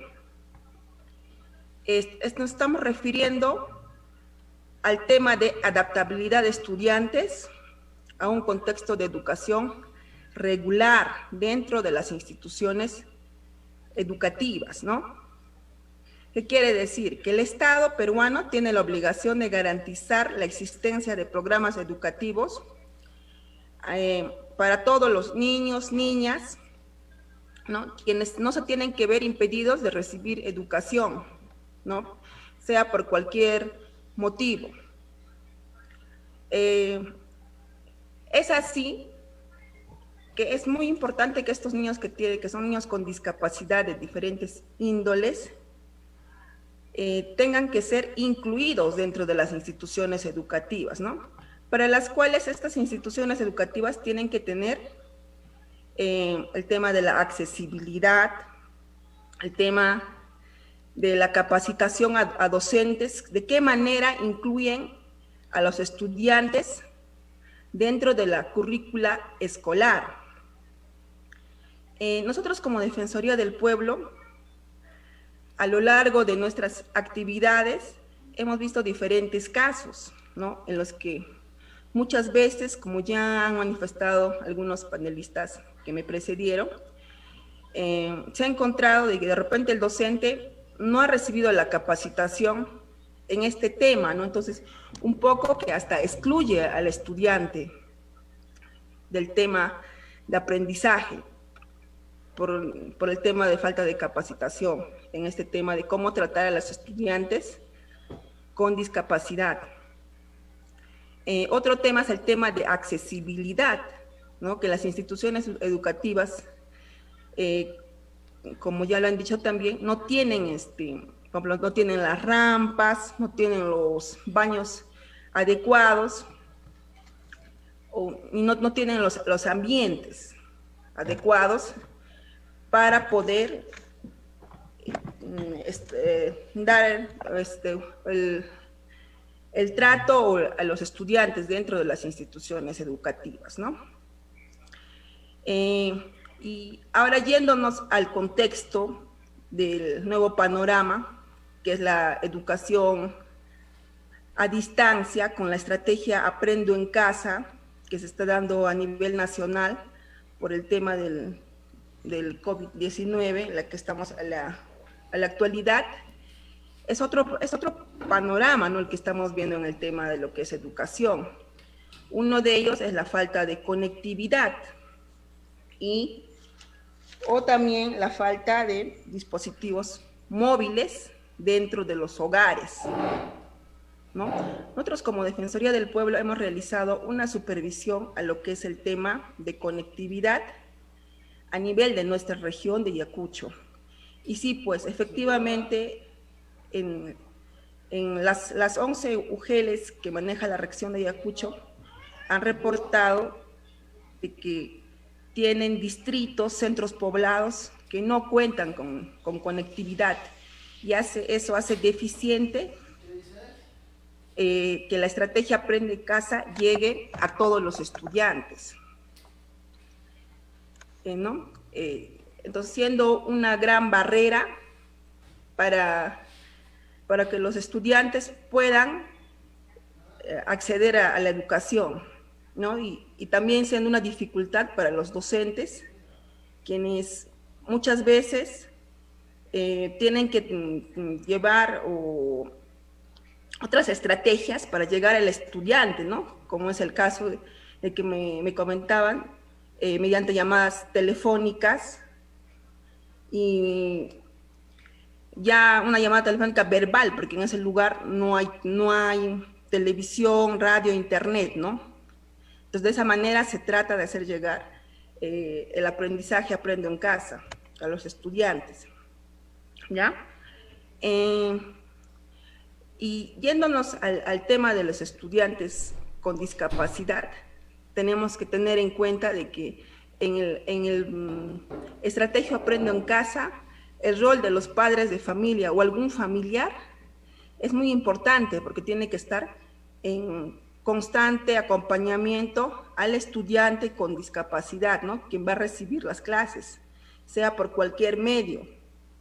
Entonces, muchas veces nos tenemos que poner en el enfoque de que el padre a veces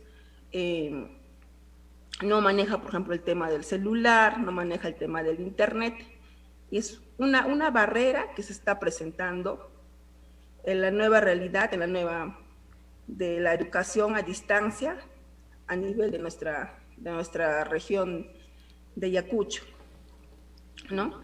Entonces, nosotros en la primera etapa como Defensoría del Pueblo, lo que hemos hecho es supervisar el tema de conectividad y educación a distancia en nuestra región. Entonces, hemos tenido esta información, ¿no?, de que tenemos lugares donde no está llegando, hay un gran porcentaje todavía que no está llegando adecuadamente la educación con la estrategia Aprendo en Casa, ¿no? Posteriormente, como oficina, seguramente también vamos a hacer una supervisión a lo que es especialmente a estudiantes con discapacidad en todas las UGELs, de cómo lo están manejando, cómo están monitoreando y cómo se está asegurando que los estudiantes reciban las clases con la estrategia Aprendo en Casa, ¿no? Es así, para compartirles un poco una información que nos ha dado la Dirección Regional de Educación en el mes de julio. Es en el nivel inicial, por señal de radio, están recibiendo la educación estrategia Aprendo en Casa 516 instituciones, por televisión 380 instituciones, por internet 985 instituciones, y se han identificado 139 instituciones que no tienen ninguna cobertura en ninguno de estos tres medios. Eso es a nivel de toda la región de Ayacucho, ¿no? En el nivel inicial.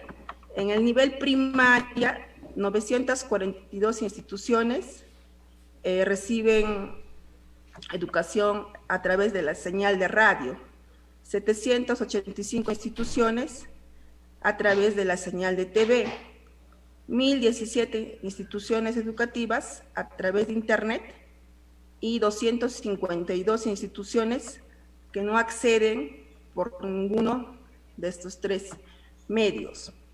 En el nivel secundaria, 314 instituciones reciben la educación Aprendo en Casa a través de la radio, 220 instituciones a través de la televisión, 201 instituciones por señal de Internet, ¿no?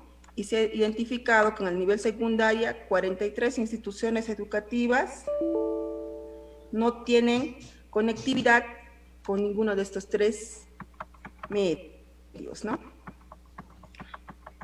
Es así que estamos viendo todavía la deficiencia en estrategia Aprendo en Casa, ¿no? Si bien es cierto, bueno, la nueva realidad nos ha tocado, no han estado preparados, ¿verdad? No se ha previsto el nuevo tipo de educación que se iba a brindar de repente este año 2020. Entonces, desde nuestras oficinas, nosotros estamos recomendando y estamos visibilizando las zonas y lugares donde existe este tipo de deficiencias a fin de poder coordinar con el gobierno regional, con la Dirección Regional de Educación, con Transportes y Comunicaciones, para poder colocar las antenas o reparar antenas, o de qué manera se puede solucionar esta problemática que se está viviendo a la fecha, ¿no? Toda esta información, cada UGEL entiendo que está brindando a la Dirección Regional de Educación cada mes, ¿no? Para ver la realidad del tema de conectividad en nuestra región y poder superar pues, las dificultades que se está teniendo en cuenta.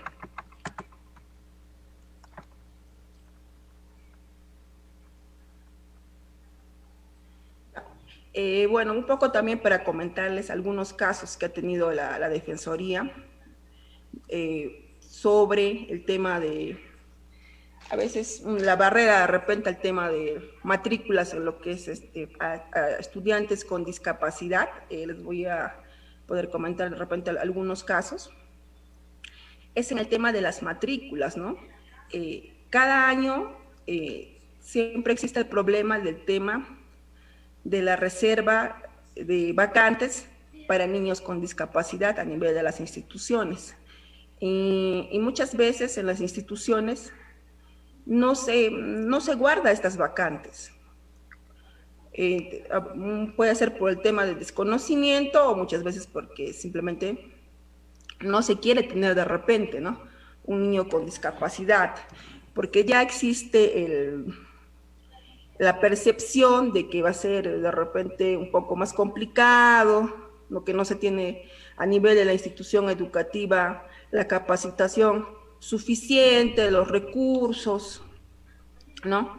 Entonces, por ello, este tema es de repente recurrente año tras año, ¿no? Que nosotros como Defensoría tengamos que recordar al director, tengamos que recordar a los maestros que existe una ley, ¿no? Que justamente es de la educación inclusiva, ¿no? Tengamos que recurrir y hacerles recordar la ley 29973, ¿no? Y explicarles de que la Ley General de Educación misma especifica, ¿no? Que todos tienen derecho a la igualdad y a la educación, y que las instituciones educativas tienen la obligación de poder adaptar las currículas escolares para la educación de ese niño con discapacidad que tiene el derecho de estudiar y ser aceptado dentro de la institución educativa, ¿no? Este es un tema recurrente que la Defensoría del Pueblo interviene, ¿no?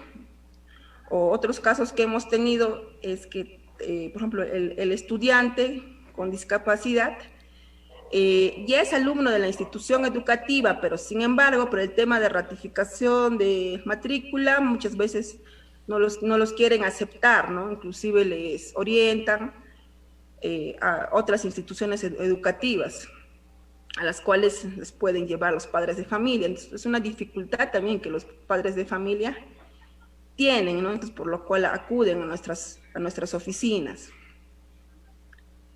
Otro tema también es el tema de exclusión, ¿no? Que muchas veces a los estudiantes no se les incluye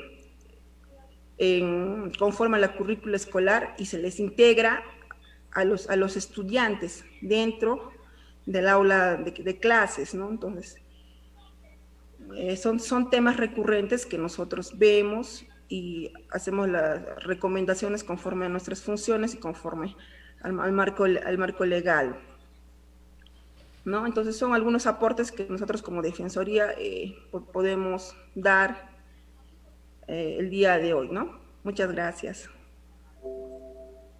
Muchas gracias a la doctora Margot por habernos expuesto y participado en este evento. Vamos a un poco acelerar nuestra conferencia porque ya estamos a las 6 de la tarde. Nos ha llegado algunas preguntas acá por el WhatsApp y algunas de esas preguntas nos refieren cómo es que nuestros niños y niñas con discapacidad en esta época están recibiendo la educación, ¿no? Y nos dicen quién podría informarnos sobre eso.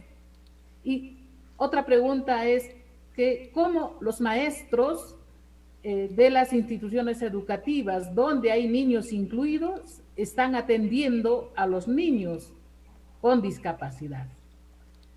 Si la UGEL ha hecho la verificación o ha hecho un seguimiento sobre esto, o la Escuela Especial a través del SANE, o la Defensoría del Pueblo, ¿no? Entonces, varias preguntas hacen referencia a eso. Y hay algunas preguntas más y en verdad habría que sobre eso reflexionar y poder responder, ¿no? ¿Cómo nuestros niños están recibiendo en esta época de la pandemia, donde solamente a través del internet, a través de la televisión o a través de la radio se está invirtiendo la educación en todos los espacios? Considerando además que en los hogares, en los domicilios, hay más de una persona, más de un niño estudiando, ¿no? Y la prioridad que se está dando en estos hogares, ¿cómo ha de ser, no?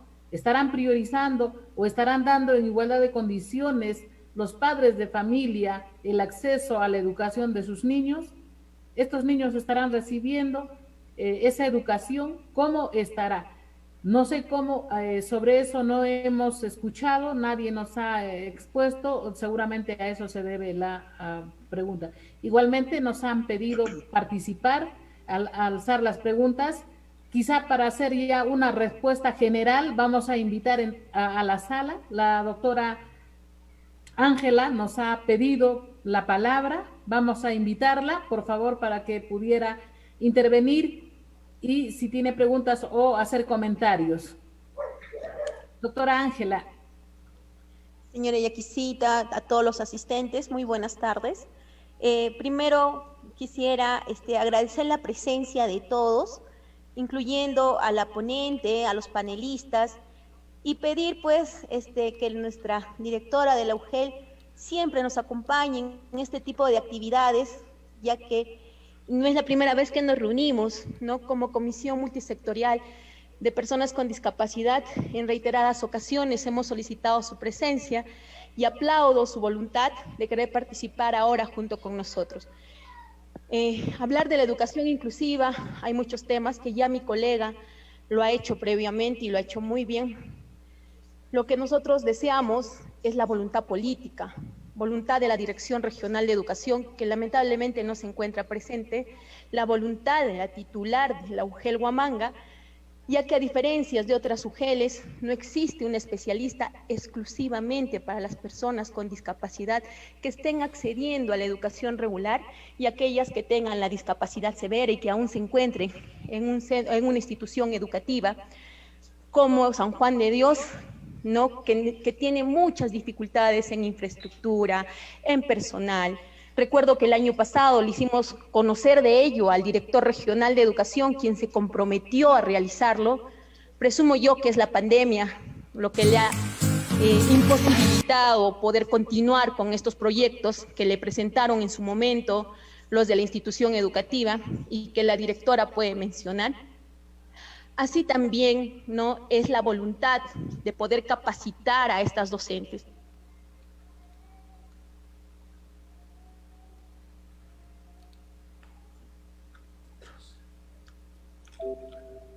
¿Terminó, doctora, o le sacó el internet? La señal, creo, la señal está sacando a muchas personas. No les dan ninguna resolución de conocimiento, agradecimiento, lo hacen por vocación. Y de ello no voy a esperar pues que me diga el Ministerio de Educación, reconócelas o aliéntalas o incentiva para que estas docentes continúen así.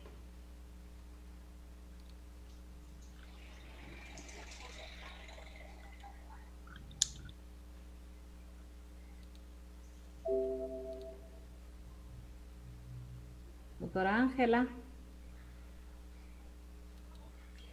la señal la está sacando. A varios, pues, tendría que estar a veces con los dedos. Lo que nosotros pedimos como comisión es que también se le dé esta prioridad. Creo que no le tomamos la importancia hasta que no tengamos en nuestra familia, en nuestro contorno social, a una persona.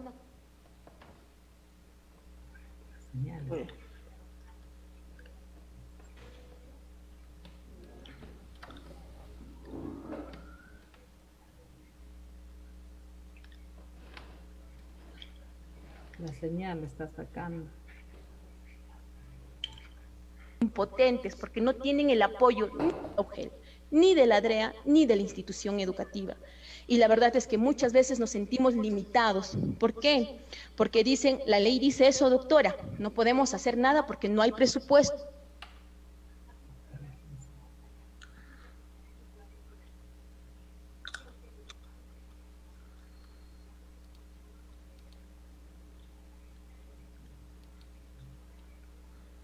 La señal está sacando. Y ya habíamos programado para este año hacer la supervisión de la ejecución de estas partidas, si efectivamente se venía gastando conforme se ha dispuesto mediante decreto supremo.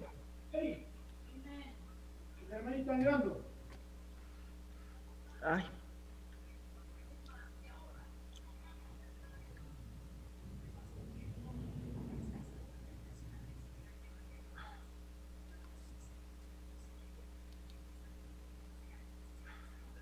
Nuestras quejas.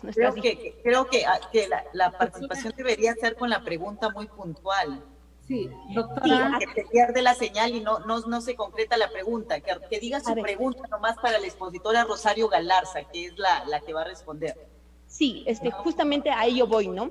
Yo quiero que puntualmente nos puedan precisar cómo hacemos con el poco presupuesto que refiere tener la UGEL, que refiere tener la DREA, y que justifican la inacción en mérito a ese poco presupuesto que tenemos, ¿no? Gracias. Gracias, doctora Ángela.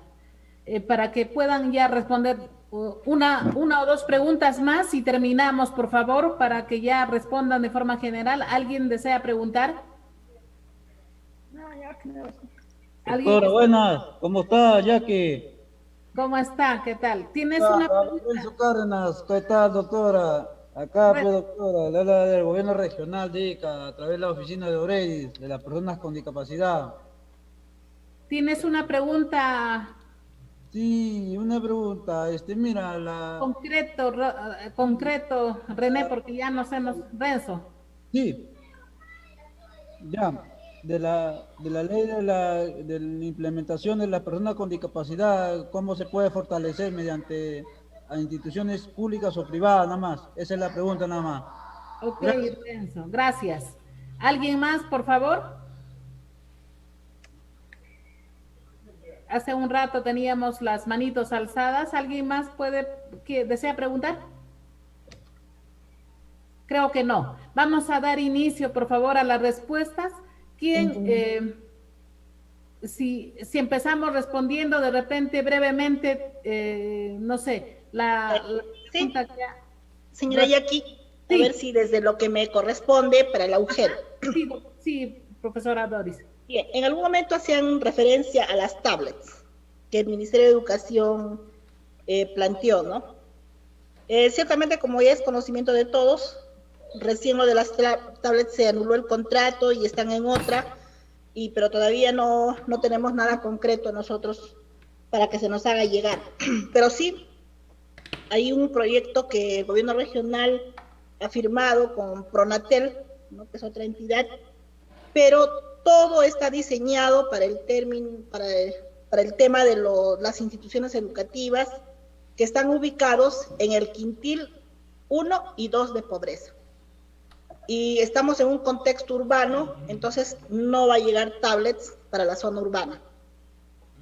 Entendiendo de que también en la zona urbana tenemos familias de extrema pobreza, pero lamentablemente, bueno, esto va enmarcado en el tema del INEI, como población, ¿no? Centro poblado. Entonces, bueno, desde ya está descartado en el contexto urbano y solamente en el rural. Pero también las tablets están diseñadas para uno por familia. No está diseñado uno por estudiante. Entonces, para que también veamos de que podrán haber en la zona rural 2, 3 niños de primaria que son hermanos, pero solamente va a recibir uno. Y eso ya se ha hecho el trabajo, se ha entregado la información. En este caso, si hubieran niños en la familia, uno en inicial, uno en primaria y uno en secundaria, ahí sí va por nivel, ¿no? Ahí recibirá esa familia 3 tablets probablemente. Pero el resto queda ahí. Bueno, esas tablets también, dentro de los programas que trae, está establecido, son para los niños, otra vez retornamos, creo, a lo mismo, que no está diseñado para los niños con temas de discapacidad. Estamos hablando para la institución educativa en términos regulares. Entonces, desde ahí, ya si tuviéramos estos niños, igual vamos a tener esa dificultad. Con respecto al Aprendo en Casa, se decían cómo se está diseñando, qué es lo que se está haciendo, cómo se está reportando el caso de los estudiantes, ¿no? Bueno, lo que corresponda a lo que está haciendo el SEBE, ya seguramente la maestra Aide especificará cómo está trabajando en su institución, pero yo me voy a referir a las otras instituciones educativas donde no tienen el apoyo del SANE. En este caso, no es algo específico para el niño con discapacidad. El maestro está trabajando en términos generales, con o sin. Entonces, el maestro cuenta sus 25 o 30 estudiantes, o 5 o 10, lo que tenga, dependiendo de la zona de donde sea este maestro, si es la institución educativa unidocente, multigrado o polidocente. Entonces, la cantidad de alumnos tiene que hacer su monitoreo el maestro.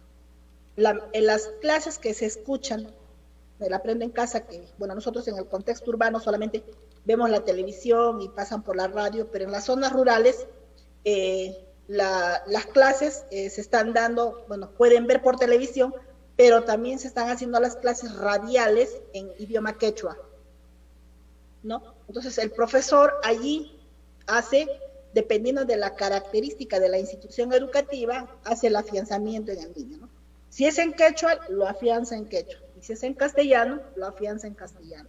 Eso manda la característica de la institución educativa.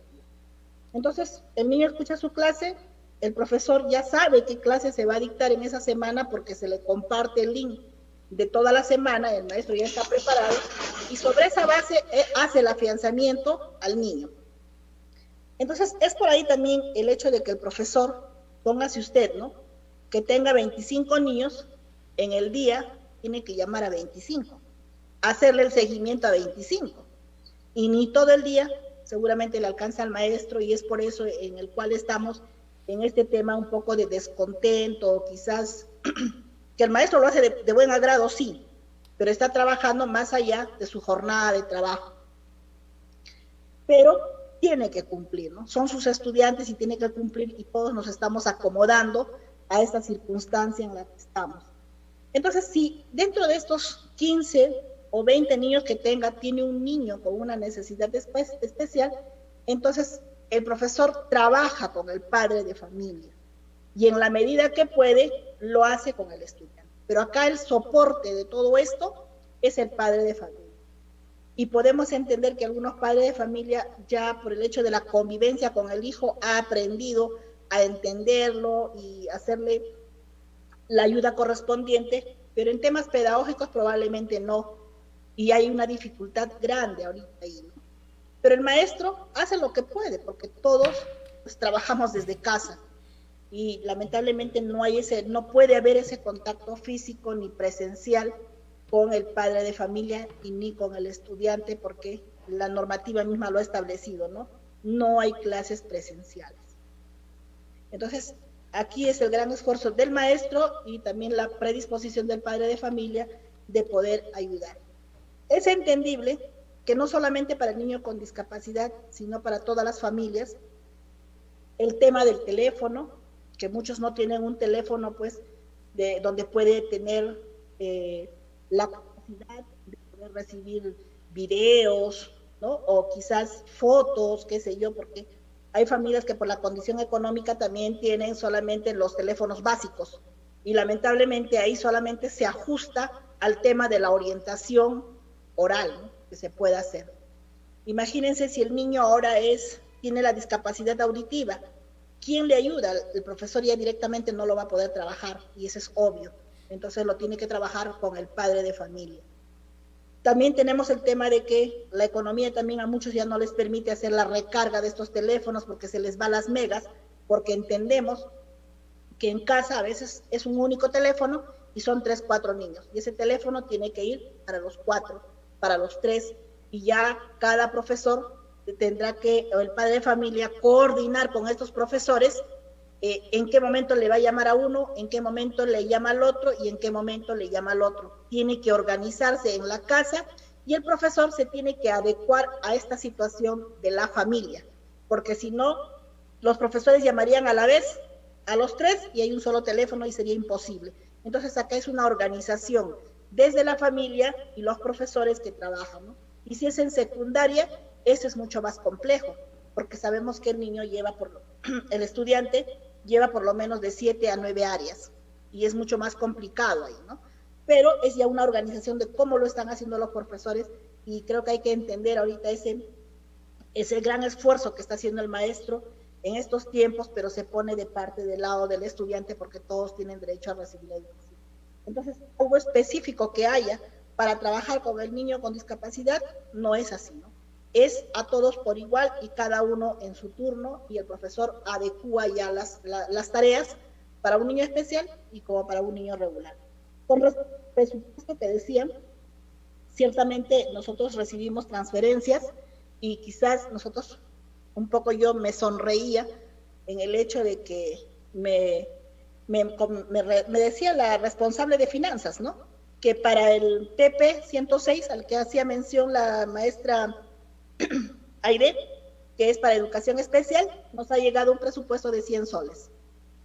Entonces, ¿qué hacemos con 100 soles? Solo lo único que vamos a llegar a comprar probablemente sea, pues, ¿cuánto? Papeles, algo así. Entonces, es irrisorio lo que nos llega como transferencia y que la verdad que no cubre una necesidad, una demanda de la institución educativa. Entonces, ¿cómo la institución educativa tiene que generar sus ingresos para solventar sus necesidades y sus demandas seguramente?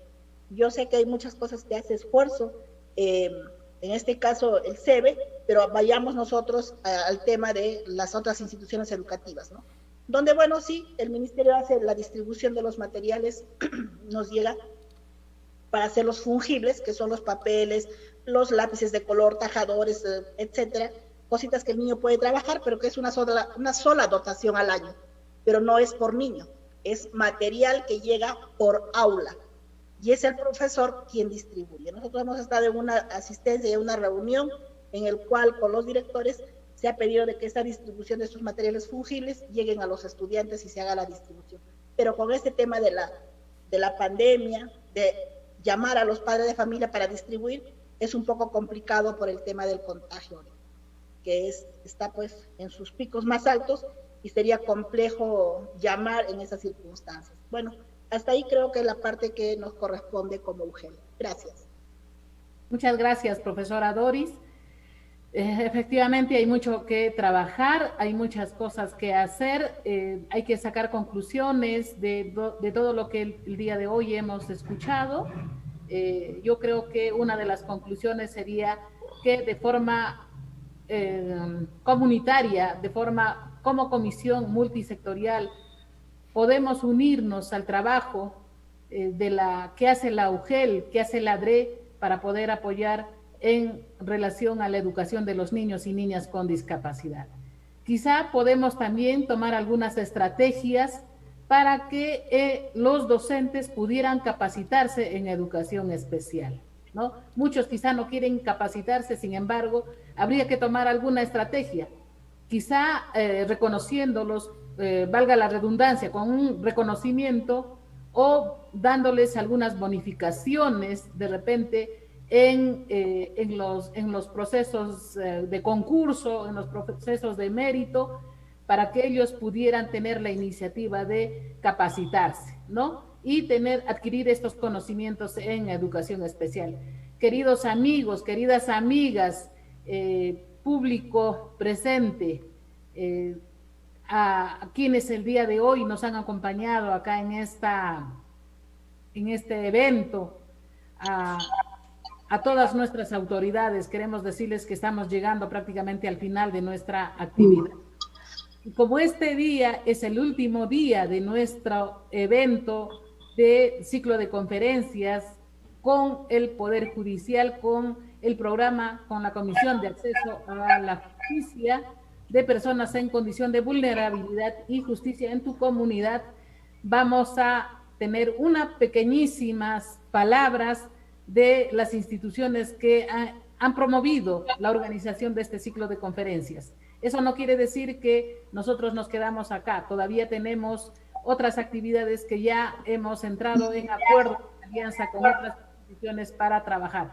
La próxima semana tenemos un importante evento con World Vision, en la que igualmente la Escuela Especial San Juan de Dios, la DREA y la Municipalidad de Huamanga van a iniciar un trabajo para identificar las habilidades sociales, los talentos artísticos de nuestros niños y niñas con discapacidad. Un evento muy importante.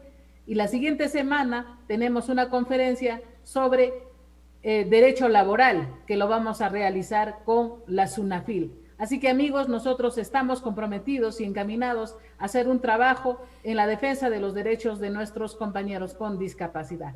Dicho esto, vamos a invitar, por favor, a todos. Me estoy olvidando, quiero agradecer al CONADIS porque nos está apoyando con los intérpretes de señas. Esta tarde hemos tenido 2 personas en la interpretación de señas.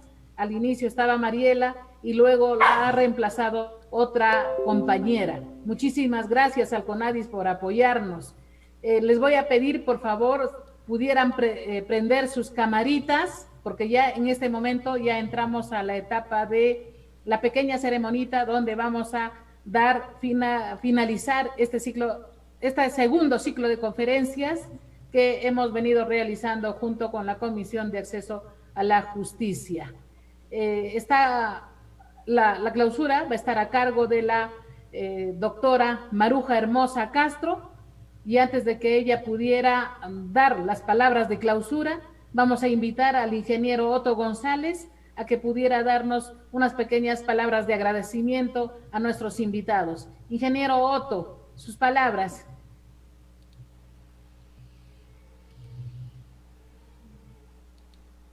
Ingeniero Otto, estaba hasta hace un ratito, algo ocurrió. Bueno, de todas maneras agradecemos a todos, doctora Maruja, por favor, la invitamos a que pudiera usted clausurar este importante evento. Buenas noches a todas y todos. Bueno, solo me queda agradecer a nuestra distinguida expositora, Rosario Galarza, quien ha compartido con nosotros la importancia de una educación accesible para todos y todas, quien nos ha invocado sobre todo a los profesores a ser creativos, ¿no? A saber llegar. Y yo un poco articulo la exposición de ella con la necesidad de comunicar e informar, ¿no? De manera accesible. Sería muy importante que poco a poco nos familiaricemos con comunicar las informaciones de manera accesible, ¿no? Para eso es la sesión anterior con Elizabeth nos ayuda mucho. Si bien es cierto, hay bastantes limitaciones presupuestales por parte del gobierno, en todo, en lo que es accesibilidad, como decía Elizabeth, los atributos alternativos, ¿no? Para que no se exija un CAPTCHA, o hay opciones o herramientas que se pueden implementar que no nos generan un costo, pero que de repente nos invita a trabajar de otra manera. La invitación que nos ha hecho Rosario Galarza es a trabajar, a educar pensando en la diversidad y contemplando todo el tipo de diversidad y no decir, no, como se decía, una verdadera educación inclusiva, ¿no? Que contemple la calidad del servicio educativo que se requiere. Yo agradezco muchísimo a Rosario y también a nuestro distinguido panel. Reconozco todo este trabajo que viene realizando Jacqueline Quicaño a través de la OMAPET de la Municipalidad de Huamanga. La felicito por esa labor, felicito esos esfuerzos que hace y que van a continuar desarrollándose en las sucesivas jornadas. Y bueno, a nombre de la Comisión de Acceso de Justicia a las Personas en Condición de Vulnerabilidad y Justicia en tu Comunidad, y en especial de la doctora Tello, bueno, estas articulaciones se van a permanecer, ¿no? Sin más que decir, agradeciendo todo su tiempo y todo su esfuerzo, doy por clausurada esta actividad y espero poder reencontrarnos nuevamente pronto. Hasta luego, muchísimas gracias y Jackie, de verdad, gracias. Gracias por esta oportunidad que nos permite llegar a través de la plataforma a Ayacucho y a otras partes de nuestro querido país. Gracias. Doctora Maruja, muchísimas gracias. Por favor, no se vaya un ratito para la foto. Hay que tener la foto del delito, por favor. A todos prendamos nuestras cámaras.